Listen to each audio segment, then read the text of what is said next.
Ce magazine vous est offert par Aéroport Bar. Merci pour la confiance et fidélité. Bisika nyonso ozwi libako ya kolanda magazine Nabino plus 243 total ko tindi ke Nabino yango en direct ya Pullman Grand Hôtel Kinshasa Mbote Nabino.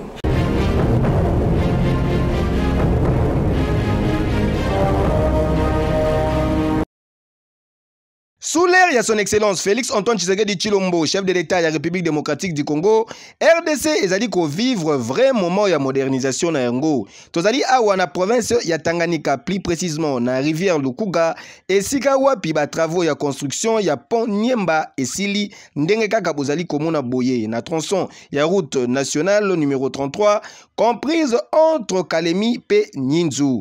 De longueur, il y a 136 mètres et 7,8 mètres de largeur. Avec des tronçons pour les piétons, il y a 1,50 mètres. Ouvrage où est une entreprise Malta Forest. Le principal est qu'on est arrivé à la fin et que ce bel ouvrage est terminé. Nangambouya Office des routes, communication et Salamaki Boye. Aujourd'hui, nous sommes venus pour la réception définitive de ce pont. À l'issue d'une période de garantie de 12 mois, comme cela a été dit dans le contrat, la réception provisoire a eu lieu en ce même endroit, à ce même site, le 30 septembre 2021. Et aujourd'hui, nous allons boucler ce marché. Et je crois que ce pont va être très important pour la province et pour la République. Un des modèles à dupliquer dans d'autres provinces. Après contrôle ministériel, communication et Salamaki Lissoussou Boye. Et il était question qu'on puisse voir s'il y a quelques anomalies, mais le comportement est quand même satisfaisant. Et Sengeli Boye Bake Pont Oyo ezali na capacité à komema 60 tonnes. Cadeau signé Félix Antoine Tshisekedi Tshilombo, président de la République, na population ya Tanganyika. Keyo.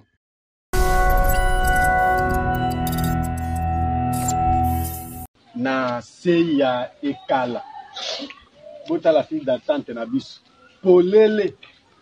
Alors qu'il y a ma province, sous opération, il y a enrôlement, et identification, il y a des électeurs, et Zali koleka malamu kasi sengel boye bake na ba province misusu ma papa neti awa na mbandaka na province Équateur et sika wapi ba Jean Yaseni bazali kolela. Bato bazali mais matériel eza na moto te. Seni nyonso en cascade. Makambo nyonso ya seni en cascade. Ba appareil ezo kanga photo bien te. Bato bazoya, ba photo ezo bima moindo, bato mosu bazo boya ba photo. Et puis tala likolo kuna eza panneau ya PCI à disposer biloko na yanda ko ba panneau, ba batterie, ba convertisseur asungi seni. Noki échec na centre na biso. Tuzo sala na amour ya mosala na amour ya mboka. Mais loko moko ezo sala na seni zate. Biso baje à Seni. Ba pesi biso mbongo 10 000 francs. Tu as qui depuis le 24 ti lelo 10 000 francs. Toko sala nini na 10 000 francs. Musala peto yaki izo sale matin. Bota la rafi d'attente ndeza. Polele.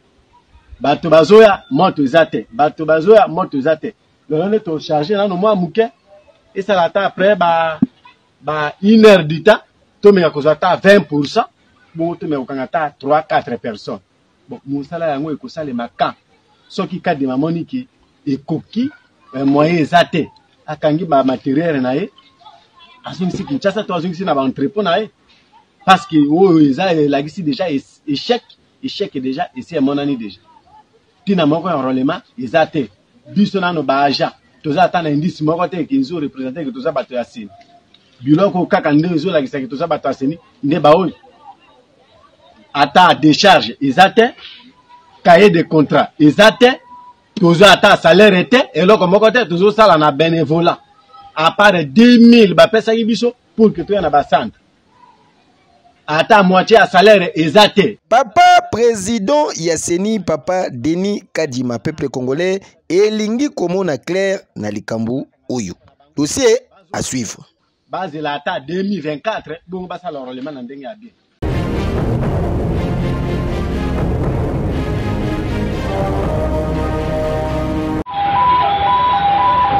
Ate bandeko bazali kopekisa bango batikaka te mutu makasi atako bazali kopekisa bango koteka tout au long ya boulevard kasi bayokaka te na tourna ye le major Rémi Kanza mal à l'aise alobi akolemba bango te chaque jour akitaka na terrain pona kwa assainir secteur oyo ezali sous juridiction na ye et puis surtout problème sérieux oyo ezalaka na Tchangu pona oyo etali circulation routière.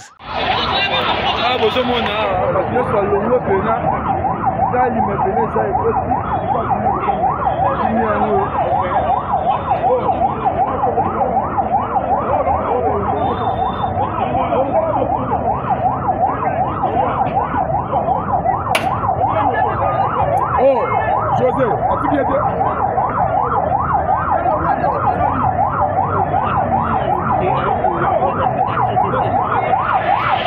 Ah oui, mikolo ba isagé ya boulevard Lumumba précisément na mopanzi ya Tchangu bazali ya kosepela makasi po bazali kotambola pepele boza na idete boyende ezalaka. Kejo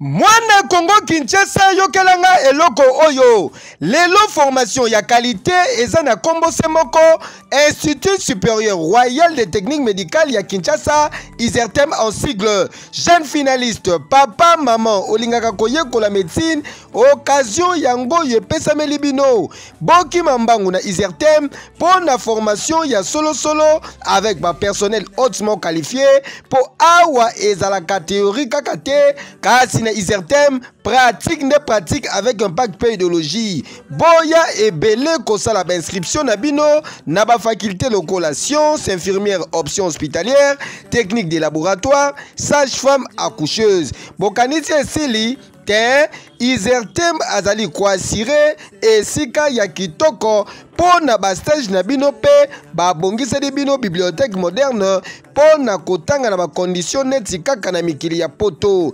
otangi au défendre pe aussi les formation na yo sans problème ba famille pe société ba sepeli alongi na ye. Pour l'inscription, ba porte ISERTEM et Tigali Polele, Kobanda lundi kino vendredi de 7h à 17h, pe samedi de 7h à 14h. ISERTEM Kin et Zwami na numéro 4774 avenue Bobozo, na Mandrandel na Kingabwa, commune et limité référence rond-point TP. Tala tolo balisusu nini batindi kakangomba te ISERTEM mbatambuta ya ba institut supérieur ya ba technique médicale epe sazuwa te kejo oui.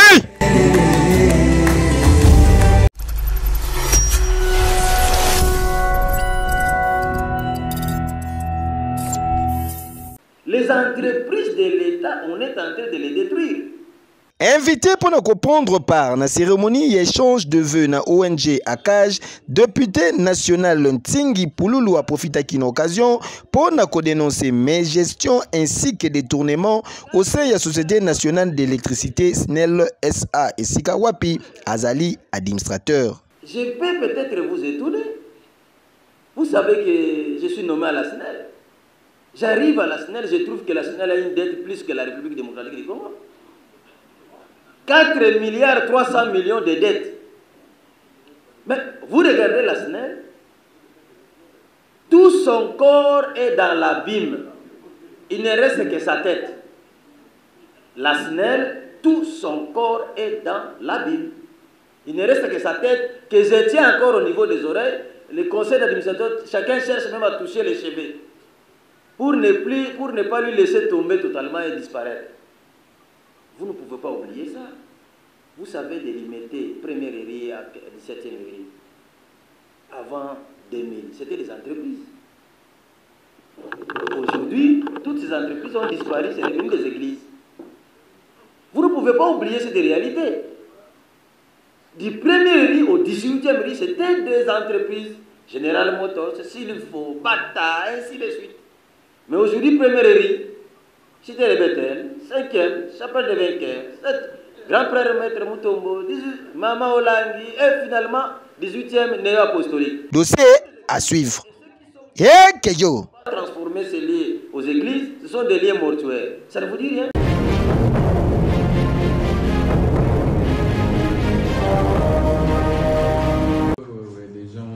Enfin, Dodo ezali kolata nzoto na République démocratique du Congo. C'est officiel. Lobby Eleki, numéro 1, il y a société CBM Contractor SRL. Le président Alain Mbolé, la communément appelé le Donald Trump congolais, a signé qui protocole d'accord na Fonds national de l'habitat afin ya kopesa na ba Congolais ba logement moko ya kitoko pe na ba prix ya bana mboka. Fraîchement revenu des États-Unis d'Amérique, le Donald Trump congolais Alain Mbolé là à promettre qu'on ramène ben investisseurs étrangers à travers société naye CBM Contractor SRL pour bailler ba kotongela ba Congolais bandaku ya solo solo neti oyo tomonaka na mikili ya poto. Bonne chance. Merci beaucoup. Merci beaucoup. Merci beaucoup. Bon, on se tient au courant. D'accord, ok. Très bientôt. Merci beaucoup. Ah oui, mboka ezali na besoin ya batu ya boye, batu bazali kotambola selon vision chère ya chef de l'État, son excellence Félix Antoine Tshisekedi Tshilombo Fachi Beton.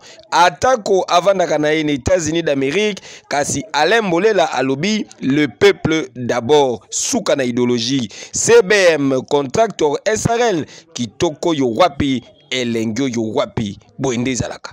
Heke yo. Amenez Madame Chimène.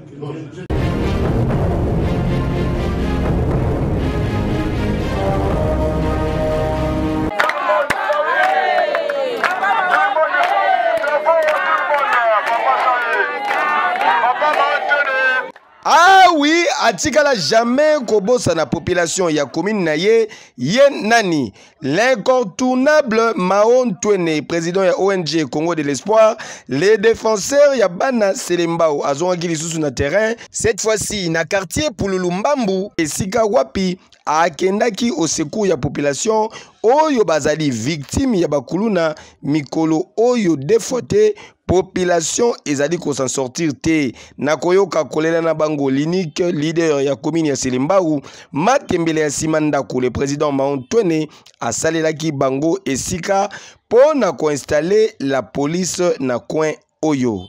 Somi de la table ekoti kiti ekoti et tozo bunda soinza makolinga mikolo ya so tira ba mwa veranda na espace etikali wana. En pétant sous dans 2 jours et combien pour permettre bandi qu'on a biso ya pire basta la musala na bango à l'aise.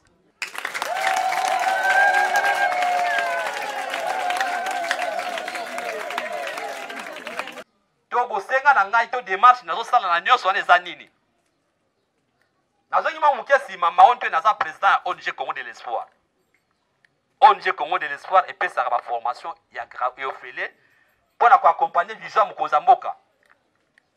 Ça fait 14, depuis 2014, tu peux savoir formation au Félé. Formation, tu peux savoir au Félé, koye la kokumba au Félé, koye la informatique au Félé, koye la kokomana kotanga au Félé, et puis la musique. Nous sommes soki olingo yo lango oyi na Steven na avenue route matadi numéro 3 bis au kutabiso wana bakoyamba yo et puis bakopesa yo formulaire il y a des gens comme membre et puis okoyekola ya ofele bokanisi esili te au cadre ya ACP président ya ONG Congo de l'Espoir mwana mboka Mahon Twene akendaki ti kosala ba démarche azali kotiela bango courant ba poto eza déjà installé kala te mine des opela pelele. ACP viva viva ACP viva viva ACP viva viva ACP viva viva viva viva Jacques Kabila autorité morale parti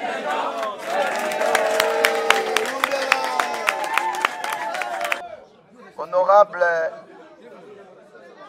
nous souhaitons nano yo bienvenue na mabele oyo eza ya yo ya biso mwana ya Selembao kolandisa oyo ezali témoignage oyo eza vrai ya ONG pe lisungi oyo ezali kosunga bana ya mboka biso pe bana ya Selembao makala totikalaki na nsima te.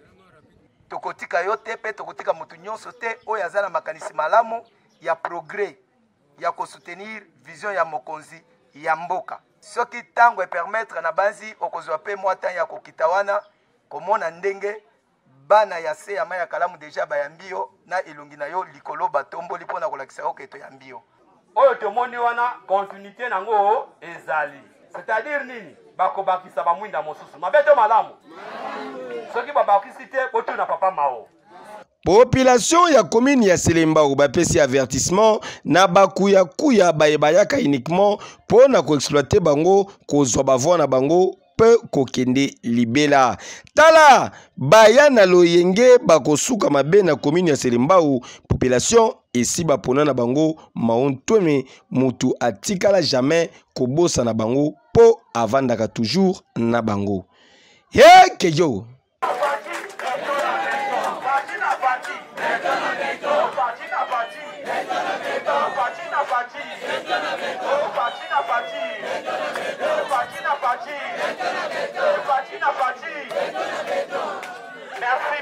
Merci beaucoup, merci.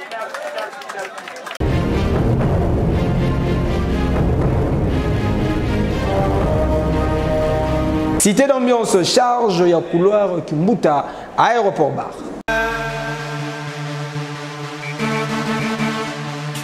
Eyindie na Kinshasa eyindaka mabe temple de l'ambiance ya Tchangu aéroport bar Kimbuta cadre idéal pour na ba divertissement na bino pe pour na ba détente kitoko na conseiller bino aéroport bar Kimbuta.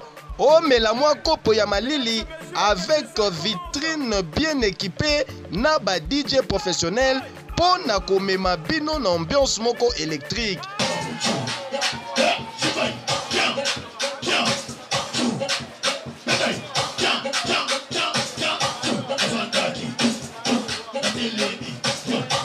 Et bongo ba installation hygiénique zéro infection et senga kande boye ozo melane siga ya kitoko pe sécurité.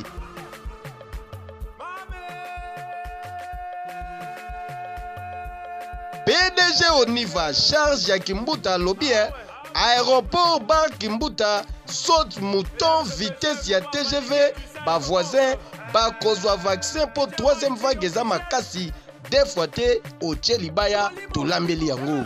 Donc désormais ezala pona ba manifestation na bino nyonso espace réservé ezali. Outi mikili ya poto ozalaka na Kinshasa oyokaka boulevard Kimbuta na sango boye malamu na aéroport bar Kimbuta. Posoki oyaka Kimbuta okota aéroport bar te seke nanu okoma Kimbuta te. Nani akoloba lisusu?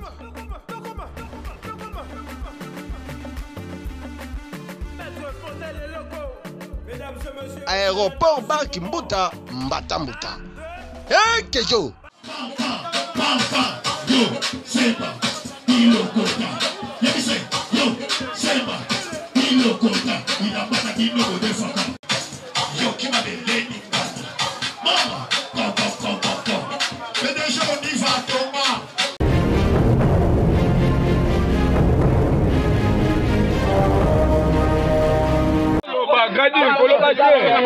En tout cas, bana mibali oyo bozali komona ba nyokola population ya quartier qui sont tout ozali awa na commune ya Kimbanseke.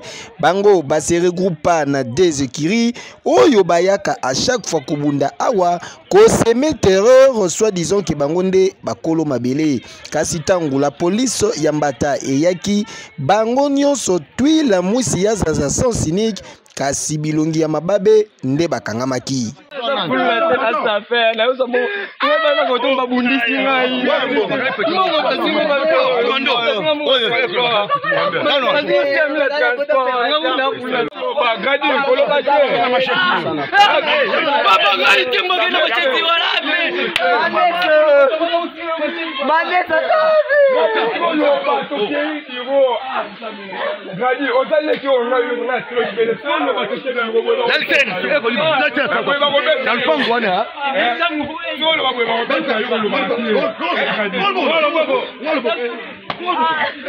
Na part na bango pe population etalisaki boye.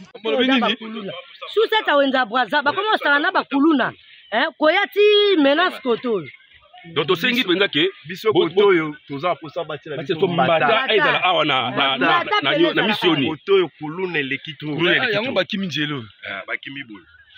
Sipazo wala ni eloko bawela ba mabele esi mabele ngola bango na barabe américain na barabe biso koto to posa ma ya mbata batela biso mbata. Trop c'est trop bana oyo bayokaka te yango nde oyo bakangami esengeli ba servir d'exemple. Yo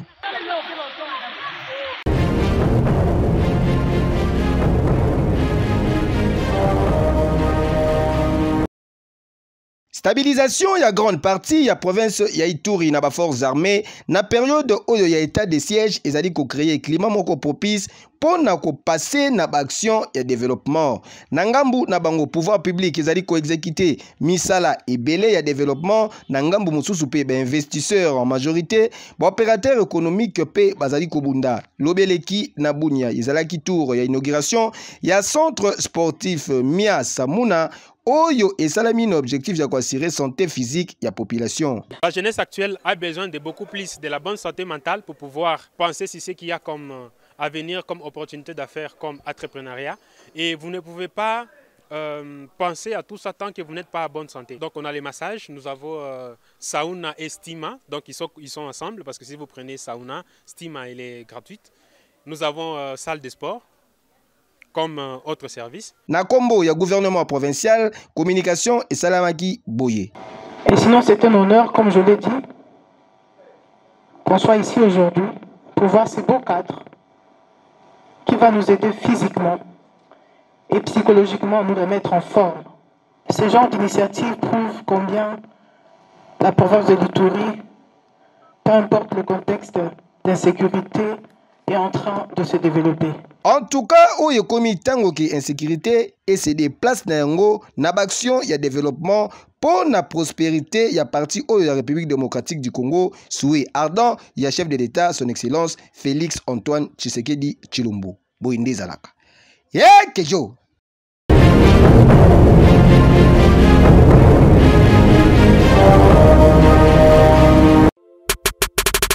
L'international footballeur congolais Jean-Marc Makusu Mundele asangajaki lobi eleki na Azer FC club évoluant na deuxième division na Arabie Saoudite. Plusieurs sources concordantes ezalaki ko relever que après résiliation à l'amiable ya contrat na ye na football club Saint-Éloi Lupopo, ancien sociétaire ya AS Vita Club et Daring Club Motema Pembe alingaki ko rejoindre Simba SC ya Tanzanie pour une nouvelle aventure.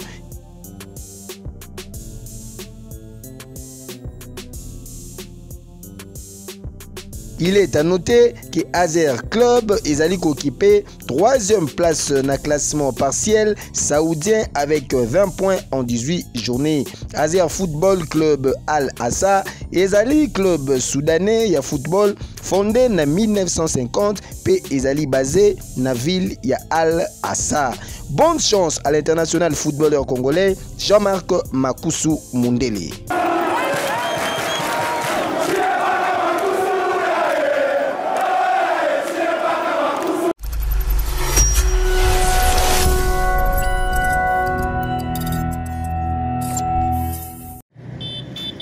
Bon, nga za content na Kinshasa te o terrassé o ba benga caniveau na français na Goma.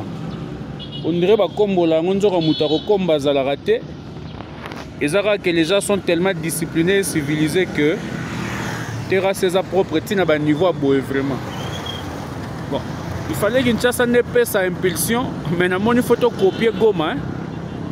Bon, niveau propriété o terrassé vraiment ata libanga te kutu na kati sur papier ndeko uta wapi to ba plastique o to melela ba mai wana to boira bibwakela mwanza hein boyete vraiment je suis désolé ngamo kinois de naissance et de croissance mais modèle na kuti terrassé o to benga caniveau na français na Goma pardon to changer tous en a devoir à changement tala mboka baninga balabala bakomba na bango ngote me yango moko ezaka nango propre siko yo outa wapi po boire salité place ozo kuta propriété boy hein wani to sala ka bongo ni nango tinda biso to sala salité bongo vraiment après la mbule ko beta o ba konzi batalela biso kaka biso to biso ka neto za batu fo batalela soyons propres s'il vous plaît bandeko.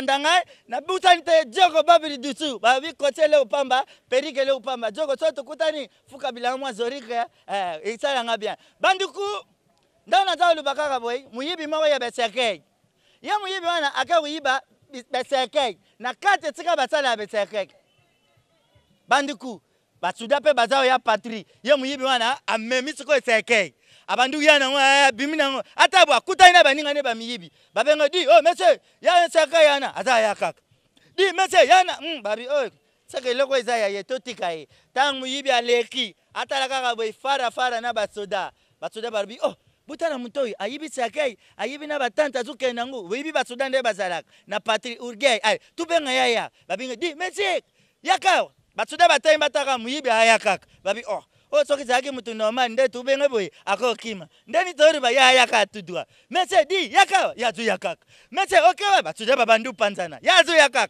akumiri buta batuda terem batune papa yone seke na katafak ero okena ngwa o mkonzi na kufa ekala ebembela ngato baningi ba ya ubimisa na morke ete aka matata yango ngamuna memese kai na ngana katafak na kuma na fikini nacha batu ba ya balelanga bona keno mikunda bandeku na batuda na iye moko bakima te bakimi retour lisusu muyiba ke kota na morke abandu kota bandu luka tiko ina morke kote batiaka ba bibembe muyiba za otimba kote batiaka bibembe ayuka ka be kure ya kate eye mbala mako basoda bazo ya te ba ye na ba dorter muyiba tara biso na tiki boye bakoko ya kubumanga alongole lamba atika ndenge nzamba butaye aputi ebemba riboso aputi ebemba mimbare ya koti kule ebemba misato bandako etika muyiba lali etika ba dorter ba ye uterema muyiba yukaka babing dorter présent dorter héritier présent ebemba riboso ebemba mimbare na oya misato ewumi makasi na moke etenga bu pasula bango bu misaba mtsapa toke kunda bango muyibi tuka yoki ka batang ebemba riboso ebemba mimbare ebemba misato ewumi na moke etenga ba pasula bango bake kunda muyibi abukana te alamuka te dorter excusez bonga na ucho kufaka siko. Merci pour la confiance et la fidélité. Tokomi Nasuka Bama Tabakita Babal Kalmabile na préféré na ngabino pesa merci na Gelor Tawaba Air Force One l'avion du boss azalaki na sima la caméra. Ba bébé ata awa jamais borata ekeyo. Ce magazine vous a été offert par Aéroport Bar.